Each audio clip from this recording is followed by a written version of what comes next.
and how many people are willing to expand their minds beyond the normal dogmatic ways of thinking that we're normally used to.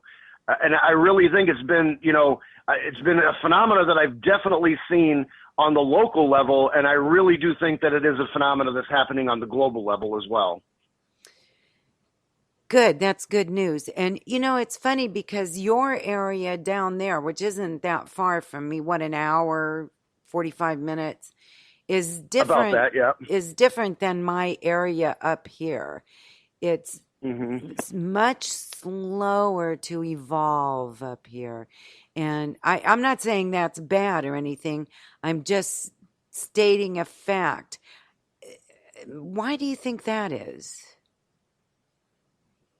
Well, I generally think that, many of the people down in this area have welcomed us with such open arms. I mean, we've had such a wonderful time meeting new people that have come to us since we've been open, and it's been amazing to me because I'm actually thinking here that as far as where you're located, it could be because it's a little bit more rural, maybe a little bit less fast paced than it is down towards this way, and that may contribute to it somewhat. I mean, as a general rule, I've most often seen more interest in metaphysics and holistics coming from urban areas in general anyway, as opposed to more smaller towns. But I do think that the phenomena is catching on with small towns and suburban type areas as well. I mean, we've been welcomed. We've done several events all around the area.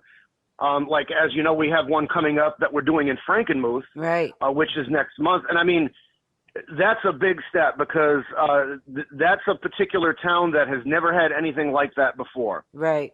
And I believe this is a first for them in any way, shape, or form to have an event to this caliber that's getting out to that many people. I mean, and we didn't even realize it, but again, synchronicity. We're actually having the event on the same weekend as the World Expo of Beer, so the entire city is going to be packed with people. Wow. Wow, that's kind of a blessing in disguise, isn't it? I think so, yes. Interesting. So that is May 20th.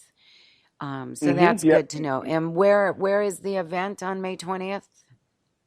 It's going to be held at the American Legion Hall in Frankenmuth. That's located at 990 Flint Street. Yet another synchronicity. The place that we wind up with happens to be Flint, where we're from. And it's 990 Flint Street in Frankenmuth. And it'll be 11 a.m. to 7 p.m. on that day, May the 20th. We're going to have a whole load of different attractions there. I mean, all are welcome. No RSVP is required. It's only $5 admission to get in the door. We're actually going to have many presentations going on all day. We're going to have an excellent author that's there with a series of books that he wrote that are connected with Viking and Norse mythology. I don't want to monopolize it here, so should I continue? Sure, you can. Okay, yeah, and it's going to be a great time. Of course, we're going to have psychic readings available of different modalities. We're going to have loads of vendors for shopping, the book signing that I talked about. And the one that I really wanted to talk about is the charity function that we're participating in here for the Gentle Barn. I don't know if you know what the Gentle Barn is or not. No, I don't. It's a rehabilitation center basically for and abused animals, and it's out in California. And what they do is they adopt animals, farm animals and pets and such that have been mistreated or have been subjected to cruelty or factory farms, whatever the case might be. Take them back to health. It serves an interactive purpose because people that have disabilities or psychological illnesses and such are also gaining from the benefit of therapy and that have been rehabilitated. So it's a really wonderful cause. And on the day of the event, we're having two raffles baskets that are about $300 a piece with wonderful goods and items in there. And the money is going to go to the Gentle Barn for that. How did you find out about the Gentle Barn? My wife is a vegetarian, so she's constantly researching different types of organizations that want to spread awareness about the benefits of being vegetarian or vegan. And she just at some point in time stumbled upon the Gentle Barn, and she actually is sponsoring one of the animals there. Ironically, it's a cow by the name of Madonna. That's so funny, isn't it? That cracks me up. Yep. We've gotten pictures and videos of her and such. She's a very, very sweetheart animal. Oh, that's so cute. That's really nice. Well, that's a very good cause. That's pretty cool. So, so make sure that you mark your calendars for the 20th. If you're in Frankenmuth, in and around Frankenmuth, make sure you stop and see them at the what hall on Flint? What's the name of the hall? Yeah, it's the American Legion Hall on Flint Street in Frankenmuth. Okay, very good. And we'll when we close, I'll let you give another little plug for that, okay? Awesome. Yep, excellent. Okay. So can you do a reading on me from there? Yeah, I can. I've done readings via phone plenty of times before. I really don't have the surroundings at this point in time to accommodate that. There's a little bit too much stimuli that's going on around me and such to be able to concentrate well enough to give you a reading here over the phone, but I'd be more than happy to do that any other time you'd wanted to, Deb. Okay, you know what? We have to make plans for you and your wife, Cassie, to come up here. And maybe we can have some people in the studio that day too. Usually I do this show by myself. But every now and then there's people that stop in. But today there's nobody here. But when you come up, we'll have to plan that for June. That sounds great. That sounds like an awesome idea. Okay. So I remember one of the things that you told me the first time that we met was that I keep myself... Wait, let me think of the way you worded it. I make myself too available. Do you remember that at all? I vaguely do remember that, actually, yes. Well, and I heeded that advice, and I made myself less available because you were right. I was just doing everything for everybody whenever they wanted and not on my time schedule. And just by listening to that little bit of advice you gave me, it really changed the way that I ran my daily life. And so thank you for that. I do take time to replenish and stuff now. And Cassie taught me Reiki, and I love her. She's very cool. And you are going to be up here for our little psychic thing we're having on May 6th. Yep. So absolutely. Yes, I will be. Mm-hmm. So you get to see the studio that day too, which will be fun. Yeah, definitely. And I really appreciate getting the confirmation, on the information that I gave you, Deb.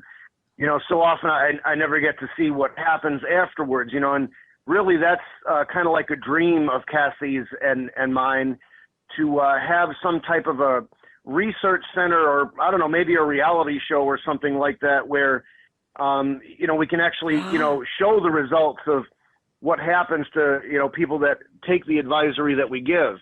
And like I usually, I elaborate on that before I read for people. I tell them, look, there's probably going to be some information in here that's going to give you, some advisory on ways that you can change your behavioral patterns that will highly benefit you and change how it is that you interact with other people and what it is that you experience in life. So often there's only just a few things that a person needs to change about the way that they deal with certain situations, and they can, set themselves up on a path for far greater success. You know what? You just gave me an idea. What about a reality radio show? That would be awesome. Huh? That would be incredible.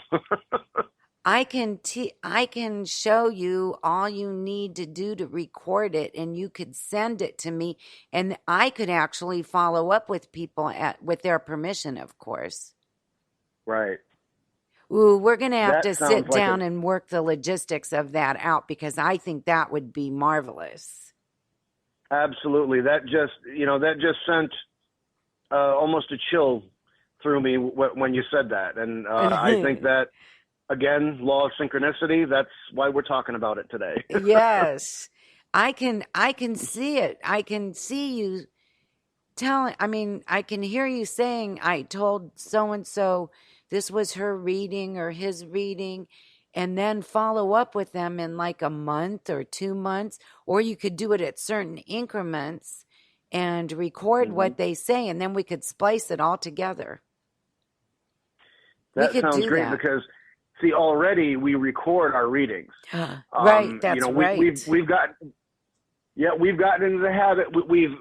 For the past 5 years, we've encouraged people to bring in their smartphones and set up a voice recording device on it and record the sessions. And since we've done that, people have said that they've gotten so much more out of the reading, because there's far too much information conveyed in a 15-minute session for your memory to retain it all and be able to utilize it in the way that you could or should had you recorded it. So we've gotten phenomenal results from that. And now, since we have started recording readings ourselves, we're actually beginning to see where there's certain factors in the reading that are not addressed at the time of the conveyance of the information, but then later on, we realize exactly what it was that was being meant by what was being said at the time, even though we're the ones that said it. Right, right. Where do you feel like, when you're doing a psychic reading, where do you feel like you're getting that knowledge from? I tend to look at it as we all have a higher self. We have a higher self and we have a lower self. We have our higher consciousness and then we have our lower consciousness. That higher consciousness, when we give ourselves a chance to reach for it, can lead us to great heights of consciousness that are beyond, that of even human comprehension in a lot of ways. And when I look at that, I tend to think of that as the energy of your guardian angels guiding you to the higher power, the source, the God force, whatever it is that you want to call it. The name is not as important as knowing that it's a higher level of consciousness that each and every one of us are capable of reaching for and grasping.